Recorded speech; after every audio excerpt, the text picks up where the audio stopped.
আমাদেরকে কোনো নোটিশ ছাড়াই কাউকে যদি চাকরি যেতে হয় ৩ মাসের ৩টা নোটিশ দেওয়ার পর চাকরি খেতে হয়। আমাদেরকে কোনো নোটিশ দেয় নাই।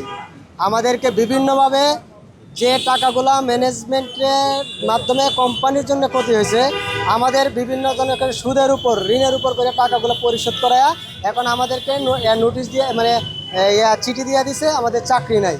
হঠাৎ করে এই মাসের 9 তারিখ আমাকে চিঠি দিছে আমার চাকরি নেই। আমি 8 তারিখ পর্যন্ত 9 তারিখ পর্যন্ত আমি মার্কেটে কাজ করছি। আমাকে বারবার বলা হয়েছে আমার চাকরি যাবে না। এখন আমাদের যে এই টাকাগুলা মার্কেটে আন্ডাররেট জনিত সমস্যা, এই আন্ডাররেটের সৃষ্টিকারী যারা বসে অফিসে 30-35 লক্ষ টাকা ইনসেন্টিভ পায়, RMZM ওরা মার্কেটে কাজ করে না, আমরা কাজ করি। আমাদের অবৈধভাবে আমাদেরকে প্রেশার ক্রিয়েট করে এই কাজগুলো করা আমাদের 2400 এমপিওই ক্ষতিগ্রস্ত। আমাদের 2400 এমপিওই ক্ষতিগ্রস্ত, সবাই ঋণগ্রস্ত এখন এই ভুয়া পলিসির কারণে। 24-এর পলিসি অনুযায়ী এবং 23-এর পলিসি অনুযায়ী কোনো এমপিও টাকা ধরতে পারবে না, কোনো এমপিওর দায় নেই। আমাদেরকে দিয়ে কালেকশন করায়, আমাদেরকে দিয়ে অর্ডার কাটায়, আমাদেরকে দিয়ে ডাক্তার ভিজিট করায় এবং এই টাকার কোনো সমস্যা হলে আমাদেরকেই এর যাই জব দিয়ে আমাদেরকে চুর বানায়া চাকরিচ্যুত করা হয়েছে। আমরা বারবার বলছি, বারবার চিঠি দিচ্ছি, এখানে আসছি যে আমরা কোনো টাকা 1 টাকাও নিজের আল্লাহকে সাক্ষী রেখে বলছি, আল্লাহকে আবারও সাক্ষী রেখে বলছি আমরা 1 টাকা নিজের পরিবারের জন্য খরচ করিনি।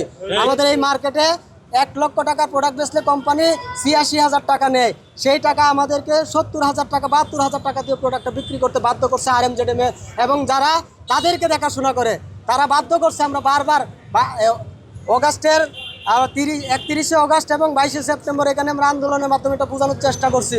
এরপরে আমাদেরকে বলা হয়েছে আমাদের সবাইকে কারো কোনো ক্ষতি হবে না। এখন আমাদের শুধু এমপিওদের চাকরি নেই, যারা এটার সাথে জড়িত তাদের কোনো চাকরি যায় নাই।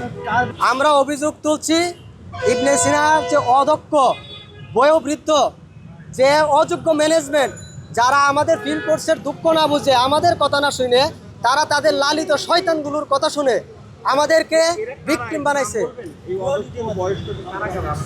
যারা এটা পরিচালনা করছেন উইদাউট বোর্ড, এখানে আমাদের director marketing sir, MD sir এবং চেয়ারম্যান স্যার, তারা আমাদের অভিভাবক, তারা আমাদের কোনো কথা শুনে নাই।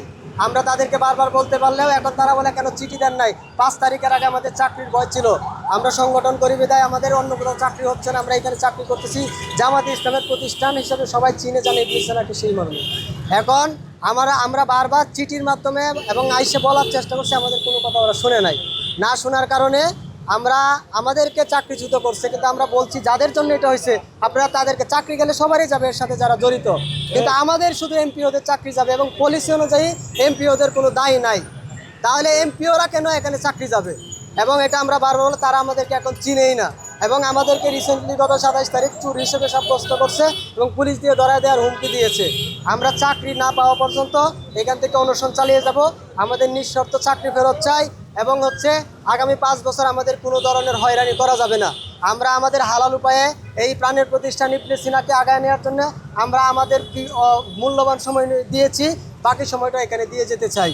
এর জন্যে এই ম্যানেজমেন্টকেই, এই অকার্যকর ম্যানেজমেন্টকে আমি বলতে চাই আপনারা আজকের মধ্যে আমাদের দাবি যদি মেনে না নেন, আমাদের লাশ ছাড়া এখান থেকে আমাদের কেউ নিতে পারবে না। আপনারা পুলিশের ভয় দেখান, আমরা ভয় পাই না।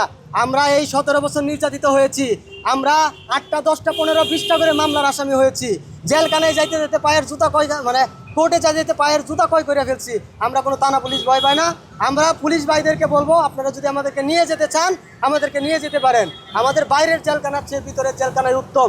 আমরা আমাদের চাকরি ফেরত চাই এবং পাশাপাশি যে অদক্ষ ম্যানেজমেন্ট, 4-5 জন যে অদক্ষ টপ ম্যানেজমেন্ট, তাদের অদূরদর্শিতার কারণে আমরা যে নির্যাতিত 2400 ভাই, তাদের পক্ষ থেকে আমি বলতে চাই আপনারা